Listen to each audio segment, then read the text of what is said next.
Anyway, so we talked about Konami. We never talked about the GameStop stock fiasco. We did a We little did that. bit earlier. I'll bring up what I've learned about the situation, and then you can comment.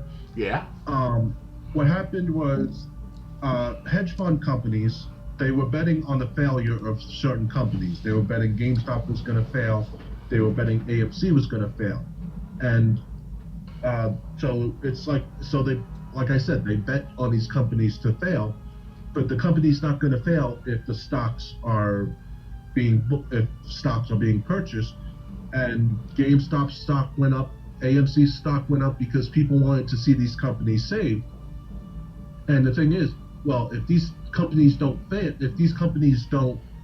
um, if these companies don't die or don't suffer, then the hedge fund companies who borrowed these shares on credit that sold them, the original plan was when these stocks went down, they were going to buy them back up. So they had made money from the sale of the stock, and they were still going to have the stock to pay back what they borrowed.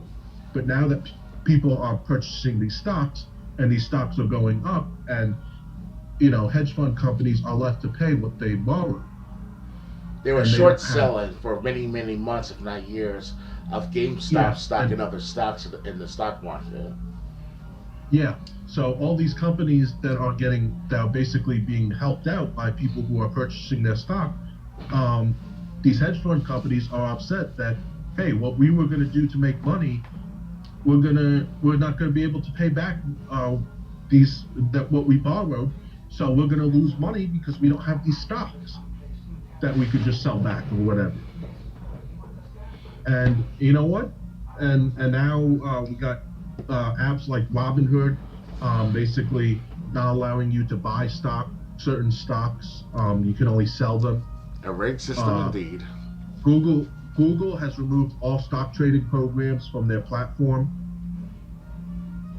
Um, and all so basically it's World War III, but it's everyday investment traders against hedge funds. Or just your vetted virgin incels versus the top tier billionaires who keep on rigging the market and fucking with us people every day for many years, even after the crisis. Yeah, so basically, and it's ridiculous. They're trying to limit what we can buy. The government's not helping at all. Um, They it, give you us know, you money know, to you know. buy things, but it's still not helping the economy. We still need work. Yeah, but the thing is, I mean, it's pretty. It's pretty bad when AOC and Ted Cruz agree on the same thing. I think I heard about that matter. Yeah. AOC, at least she claimed to stand up for people who should be allowed to buy whatever stocks they want and shouldn't be prohibited. And Ted Cruz was like completely agree. And then AOC didn't want anything to do with Ted Cruz because she said Ted Cruz tried to have her killed because she's an idiot. Um, Babylon B made fun of that matter. It turned into like a Jason Voorhees type of matter with Ted I Cruz and told her, AOC. I messaged her on Twitter and told her that she was a moron. You really I did said, yeah, that? yeah. I'll pull up my Twitter. I quoted her tweet and then I put a message to it. I'll pull up my Twitter and tell you exactly what I said in response to AOC. Then Um, again, I did place a Kylo Ren video in Biden's profile or Biden's tweet, one of his tweets, and the Kylo Ren says traitor because Biden's a okay, traitor. I got it. First I'll read AOC's tweet and then I'll read what I put as a response. AOC said, "I'm happy to work with Republicans on this issue when there's common ground, but you almost had me murdered 3 weeks ago, so you can sit this one out. Happy to work with almost any other GOP that aren't trying to get me killed. In the meantime, if you want to help, you can resign, Ted Cruz." So I said in response to this, "Are you going to leave details on how you were almost quote unquote murdered?"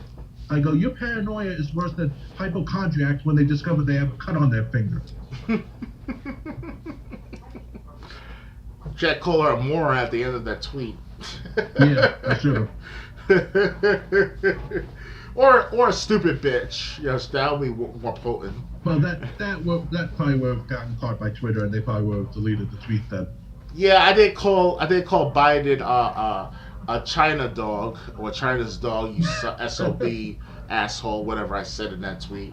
And Twitter made me not acknowledge that tweet, saying it was bad and I should never do it again. And I'm like, okay, because I wasn't able to tweet for about half a day at least. So oh wow, it sucks. The only thing besides promoting videos from Tim Pool and the Liberal Hive Mind, I only use Facebook and Twitter when I'm promoting like a video I'm doing or a stream that I'm doing. Same here with me. Or when I'm promoting stuff that I'm reselling.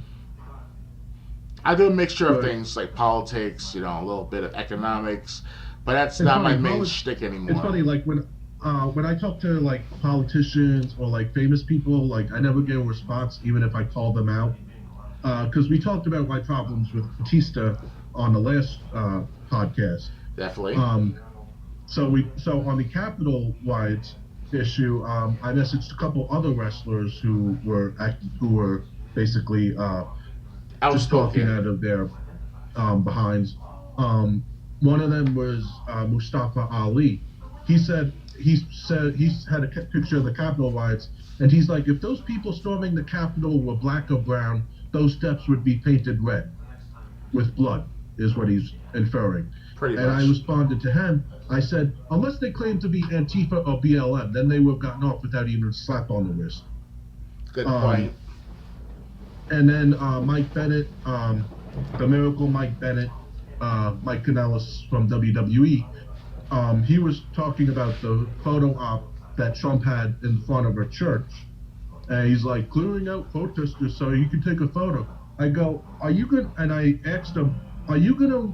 When are you gonna bring up that the church was defaced and people planned to burn it before Trump took that photo up? And of course, no response from either of them. Yeah, they must have a guy like countless tweets from all that nonsense they say on Twitter. So you're like a dime a dozen not to respond back to. I respond to every single one of them. I even responded to Anna Kasparian from the Young Turks. Oh, her? Okay. I'll pull up my Twitter again. You're attacking everyone. You're like Hitler all of a sudden. No, I'm just calling out bullshit when I see it. That's.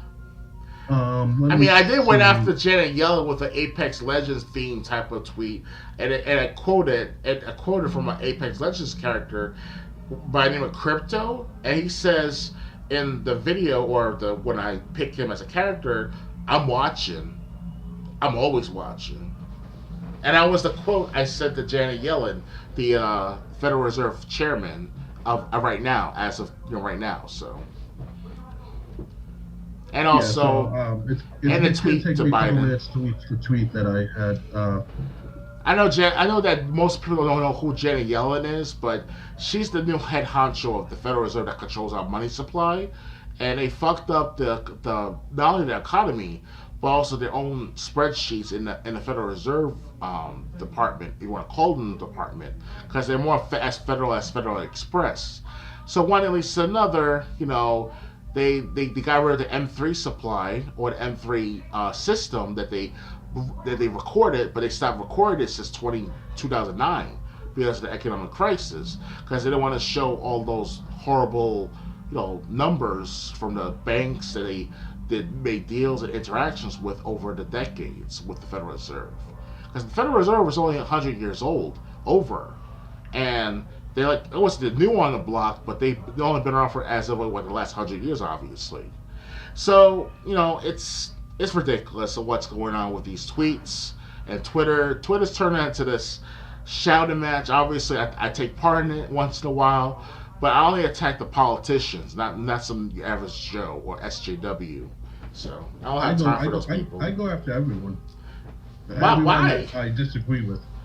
You might get suspended. Not really.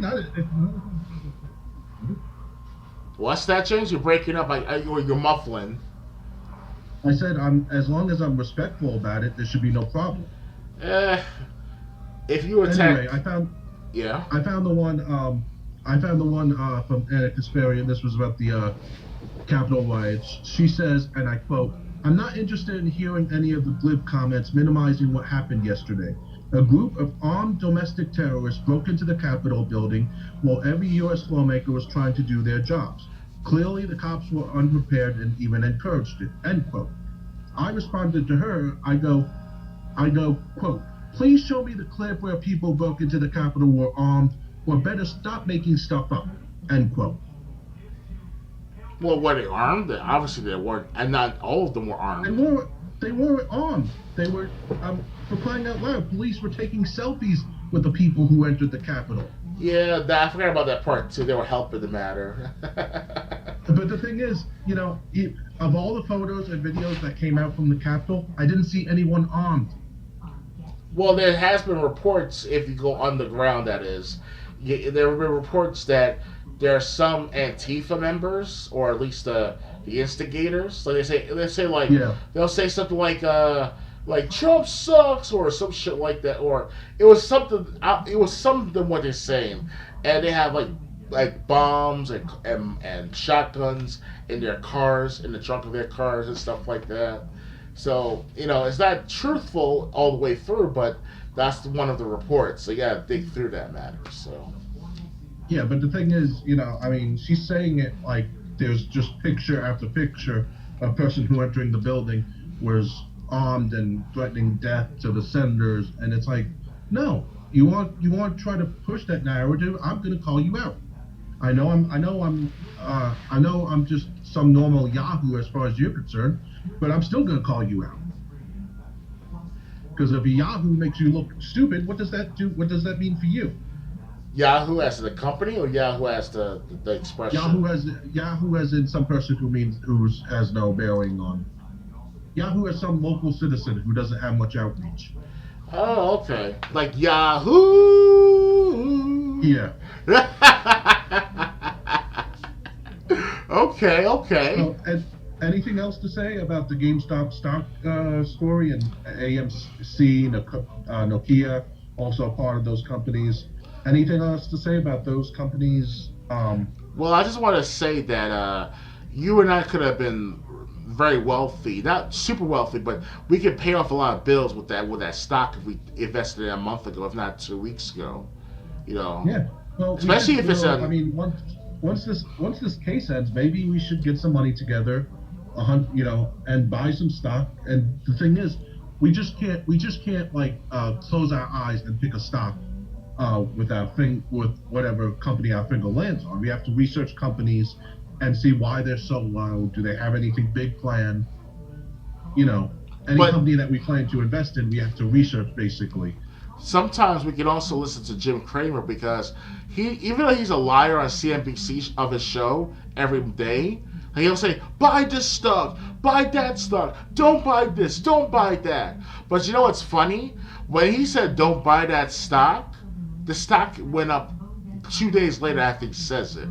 If the stock went down, he'll say sell it or something like that. Or basically he's telling you at the last minute to buy or sell, or don't buy, don't sell, and it just messes up your portfolio.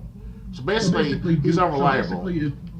So basically, if you're gonna invest in the stock market, just do your research on companies that you plan to invest in, and just know that if you're putting money into it, if you're putting money buying shares, just keep in mind that there's a chance that company could lose your money. And don't listen to Jim Cramer ever again. Because he fucked up people's money back in the 2008 crisis. Now he's no real financial advisor, but he has financial credentials or with the stock market. So he's not your ordinary person. He's been around for 20 years on CNBC for many years, and I used to not look up to him, but I kind of like, okay, he's a reliable source for my family to make money if they invest in the stock market. But in the end, Don Harold, yeah, he's your average internet guy just like you and I are. Don Harold exposes Jim Cramer's pattern of what he wants with his audience / stockholders. So it's like, he's basically, you know, and then anyone else that knows Jim Cramer now, he's basically a liar, and you shouldn't listen to him at all. So, but it's Yeah. ridiculous So that that the economy is rigged to some extent.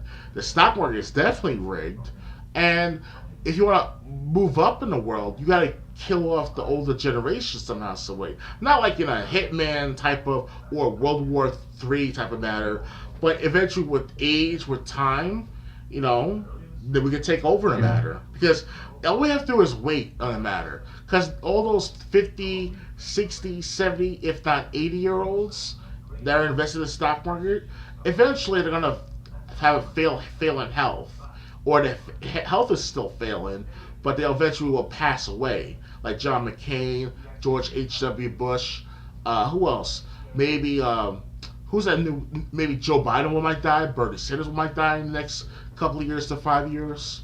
You never know. It takes time to take over certain things. And if any young guy is out there who's under 21 years old, by God, you came at the right time to take over shit. Now, I'm not saying that us 35, 30 year olds will not have no position in power or some position of government influence. But, we're like, in the middle of it all, and it's like, we're playing both the new generation style and the old generation style because we're like the last generation to see wars and aggressions with Yugoslavia, Kosovo, with the revolution and civil war with Nicaragua and stuff like that. We saw this stuff on TV, but the ones under 21 years old never saw any of it, and they think that it's all about puppies, unicorns, and Krispy Kreme all the time.